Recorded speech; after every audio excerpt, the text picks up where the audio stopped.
Helgi called and he asked if I would be interested in working with him on a new Nutcracker for the San Francisco Ballet, but he wanted this one to take place in San Francisco at the time of the World Exposition. It sounded fantastic, but we had to get together first and meet, and I had to do a fair amount of research myself.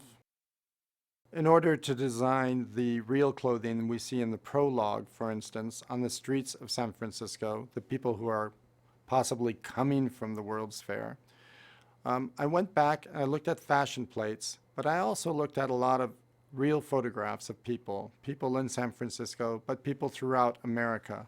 I liked anything that showed me a family, how they dressed while they were together. But then Helgi and I had to decide who each of those people were. Did we want a flower seller? Did we want a nun? Did we want two nuns? We wanted a nurse with a baby carriage. There are people who are in heavier clothing because the weather is perhaps a little cooler. One of the great things of this period is that the women's hats just became huge. They would just balance. They would have a little hat within the big hat. And those are always a lot of fun to make and a lot of fun to design. The dresses in Act 1 actually have higher waists. It was the fashion in 1915. And that's one of the great things that changes the silhouette from earlier productions. When you do it in, say, Germany in 1840, then you have a waist at the natural waist and a full skirt. But the dresses here have a beautiful classic look.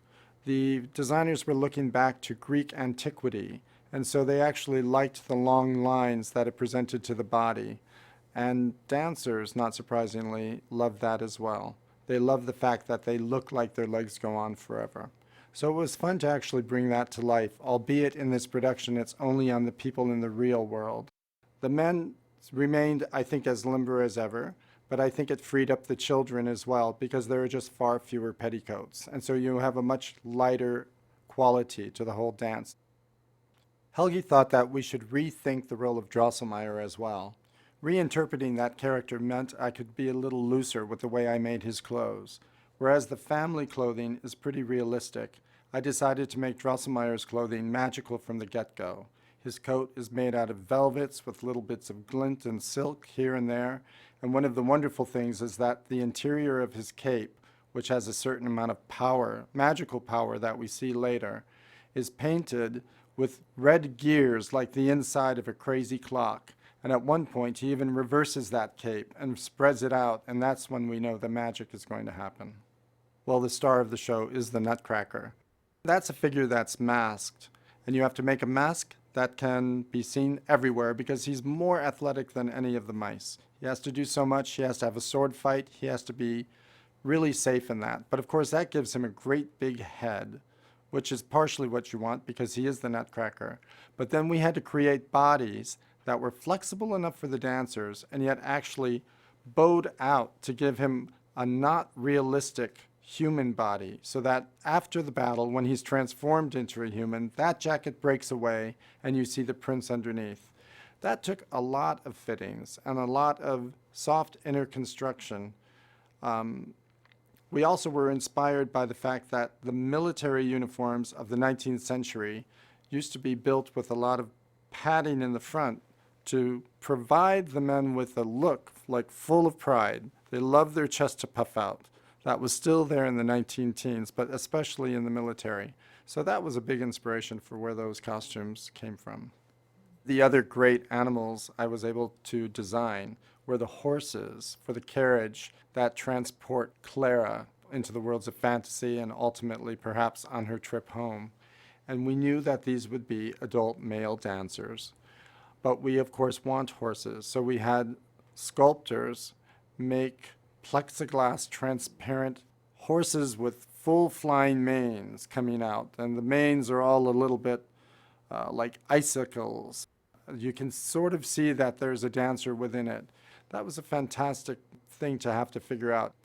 Another new idea we had, given that we were working from the World's Fair, given from the fact that we were working in a city that doesn't have snow, we needed to go inside the glass pavilions, and that's where Act 2 takes place, in the Palace of Dreams. And the glass pavilion that is actually ultimately going to culminate with all of the flowers of San Francisco coming around. But to lead you into it, as opposed to having the angels of other productions or dolls of other productions, we actually get introduced by all of the bugs and the butterflies. And I think that was one of the seminal changes for our Act Two, that you knew that it was Christmas celebrated on the West Coast in San Francisco, but also within the magical world of the fair, where even in the winter, full flowers, full butterflies would surround you at any moment.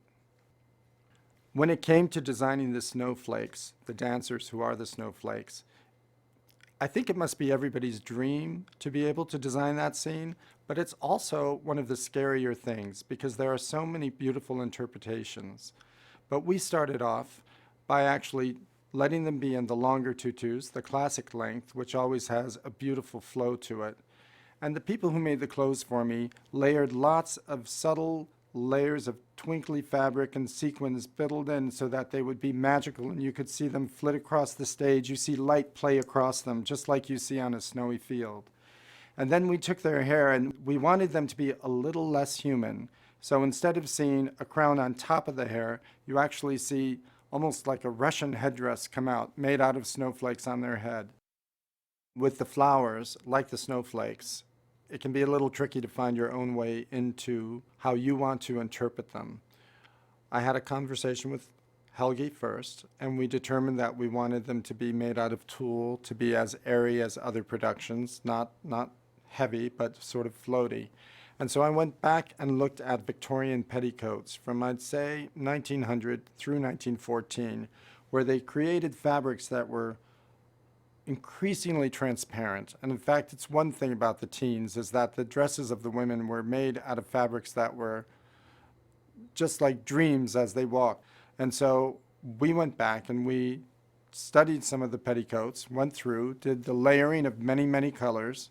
It took a lot of testing, though, because we needed a range of colors. But when you work with tulle, it's so transparent that you'll lay over a color and you think you're getting the color, but sometimes you'll find it works and sometimes you find that they all start to look like each other. That was one of the tricks we had. And in fact, from year 1 to year 2, we ended up going back into the flowers and intensifying the color because they turned out to be too pastel the first year. People often wonder if you design the costumes before or after the choreography is made.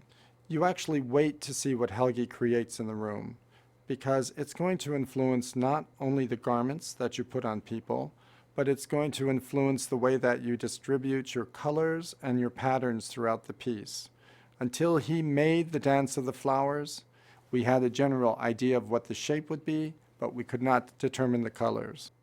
Another one of the things we always have to consider whenever you're doing a ballet that you're hoping will last for years, as the Nutcracker will, anytime you're doing any sort of musical thing where people are dancing, it's not only the freedom of the fabric, but it's secret ways of making those clothes stronger than you would expect. Secret layers of soft net that make the seams a little bit stronger, things that allow it to be altered from body to body over the years.